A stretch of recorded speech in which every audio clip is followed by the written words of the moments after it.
کہ ہمارے پاس آتے ہیں نا ماں باپ سے لڑکے الگ ہو گئے، اب آ کر بیٹھتے ہیں کہ رات کو نیند نہیں آتی، کیا ہوا؟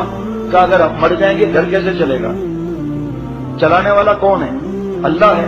تو ہم نے جب عرش اعظم پر اللہ سے بھروسہ کیا جو عرش اعظم کا رب ہے، تو پھر عاملوں کے پاس کیوں جا رہے ہیں؟ ہمارے پاس واقعات آتے ہیں چوری ہو رہا ہے، چوری ہو رہا ہے، بھائی دیکھو کام والی تو نہیں ہے، اب بہت پرانی کام والی ہے، آخر میں ترکیبیں بتائی وہی پکڑی گئی، ٹھیک الحمدللہ ہمارے گھر میں کام والی ہے ہی نہیں، ہم خود کام کرتے ہیں، پتہ نہیں کہاں سے میں نے کہا بھائی جنات آ گئے، میں نے کہا جنات کو اور کوئی کام نہیں ہے، آپ کو اٹھا کر لے جائیں، اور جنات پیسے لے کر جا کر ڈپارٹمنٹ اسٹور میں خریدیں گے کیا؟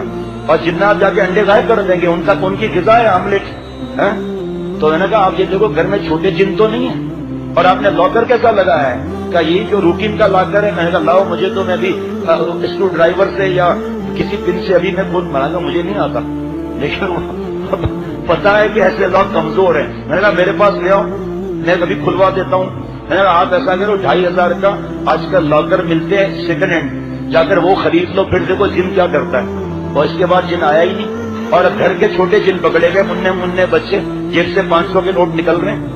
اب مجھے ایک صاحب نے بتایا، میں نے کہا خبردار، اس کے ماں باپ دکاندار ہیں، کہا ایک بچہ آیا 500 روپے لے کر، کہا اماں نے بھیجا ہے اس کا کھلا دے دیں، میں نے دے دیا، اسے دن 500 کا نوٹ لے آیا کہ مجھے کھلا، میں نے کہا بھائی خطرہ ہے، جا اس کے ابا سے پوچھ، پتا چلا چوری کر رہا ہے۔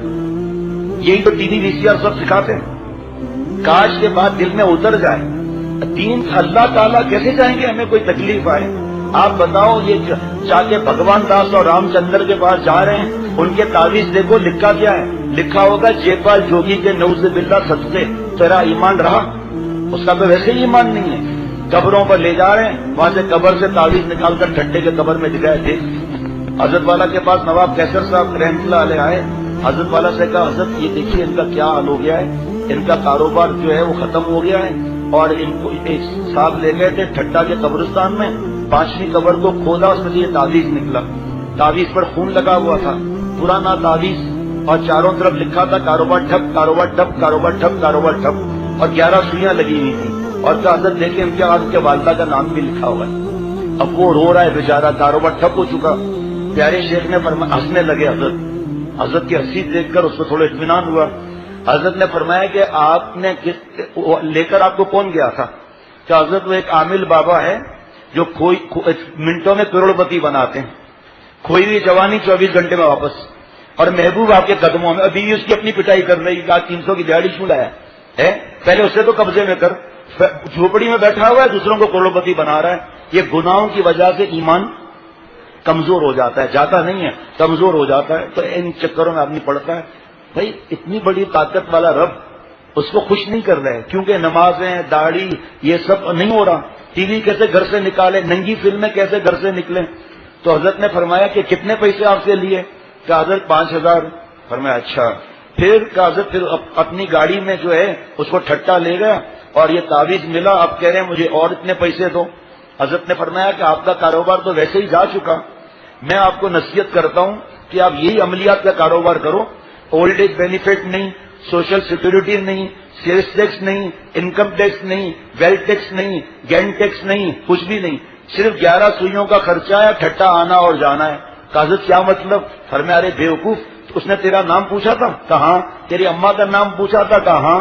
کہ ارے بیوقوف، یہ پرچے پر مرغی کا خون لگایا اور پھر اس کو مٹی میں اوپر نیچے کر دیا، پہلے سب لکھا ہوا تھا، 11 سوئیاں لگا دی، اور جا کے ٹھٹا کے قبرستان میں 4 دن پہلے جا کر دفن کرایا، جان بوجھ کے 3-4 قبریں کھود کے 5ویں قبر سے نکال کر دے دیا، اور تو اللہ پر ایمان نہیں لا رہا۔ رزق کس کے ہاتھ میں؟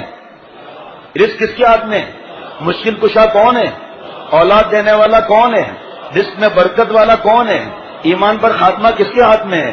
صحت کس کے ہاتھ میں ہے؟ پھر کہاں جا رہے ہیں ہم لوگ بھائی؟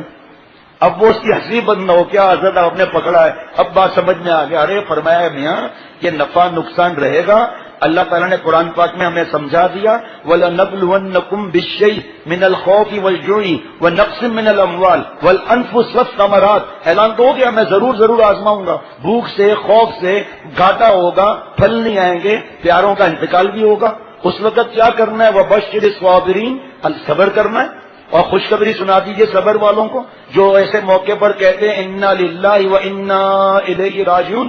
اور رزق کی برکت کیا ہے؟ رزق کی برکت قرآن پاک میں لکھا ہے تقویٰ پر ہے.